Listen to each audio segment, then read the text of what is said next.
Why do you think that it's being purported that the Queen has helped Prince Andrew out? Because I think she has to help Andrew out. We don't know how much Andrew has got in his bank account. He's just sold this, or it's going through this Swiss chalet in Verbier for a reported 17 million, 6.5 million of which has got to go back for the mortgage, which leaves about 10 million. These are rough figures. Now, if the settlement is 12 million, and that's not, I don't think that's counting the legal costs. And one of his lawyers in America was costing $2,000 an hour. So there's a whole load of other money as well that's got to be paid out. And his mother is going to have to help, settle it. Hugely expensive for the royal family. There are some newspapers today suggesting that perhaps this could essentially amount to taxpayers' money. How accurate do you think that is, or is that a slander, essentially? I think that's totally wrong. I think that any money the Queen will give towards a settlement will come from her own private funds, none of which is paid for by the likes of you and me and your viewers.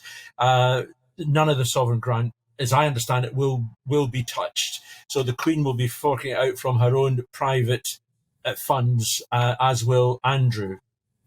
I mean, a lot of people out there think that the way Prince Andrew has handled this from the offset has been rather catastrophic and pretty much in bad taste. Why do you think this sudden U-turn? Before he was saying, no, I want to go to court, I want a jury there, I want to hold her to account. He, of course, has always denied the allegations. What do you think has prompted this sudden U-turn and out-of-court settlement, particularly as it doesn't even seem to prevent Giuffre from going on to talk about what allegedly happened? As I understand it, Virginia Giuffre may well talk about it, but not until after the Jubilee celebrations in June and July.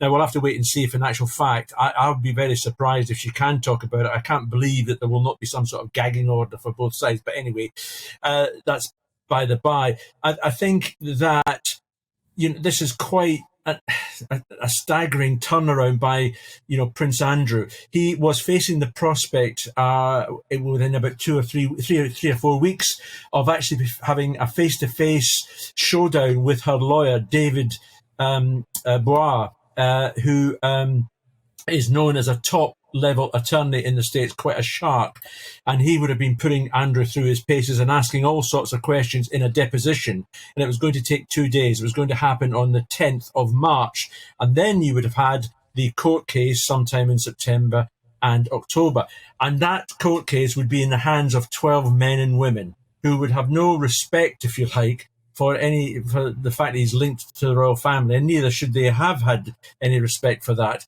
So I think he suddenly looked at it and thought, well, I can take my chances in court and I could end up losing, given what's been happening in the background, given the fact that he's tried umpteen times to get this court case shelved, and the judge has refused each time. And given what's been said, he's described her as a money-grabbing sex kitten. It is quite a turnaround. I'm not surprised that there has been a settlement, as 97% of these cases, these civil cases, are settled before they go to court in the US. And, a lot of people are perplexed by the accompanying statement as well that went with that settlement. Yeah. There's been no profession of innocence in that statement. Is that indicative that perhaps the Prince was prepared to gamble that she wouldn't win the case, and he suddenly realised that doesn't look like that would happen? Well, that's just one interpretation, Alex, and I don't argue with you on that. But there's no profession of guilt either in there.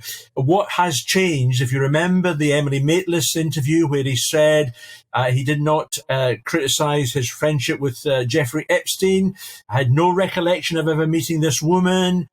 All these sort of things. Now he has deep regrets in his association with Jeffrey Epstein. He's described Virginia Giuffre as very brave and accepts that she was a victim of sex abuse, and is suggesting he's now going to demonstrate his regret for these associations by helping to fight against sex trafficking and supporting its victims. I look forward to seeing how that's going to work.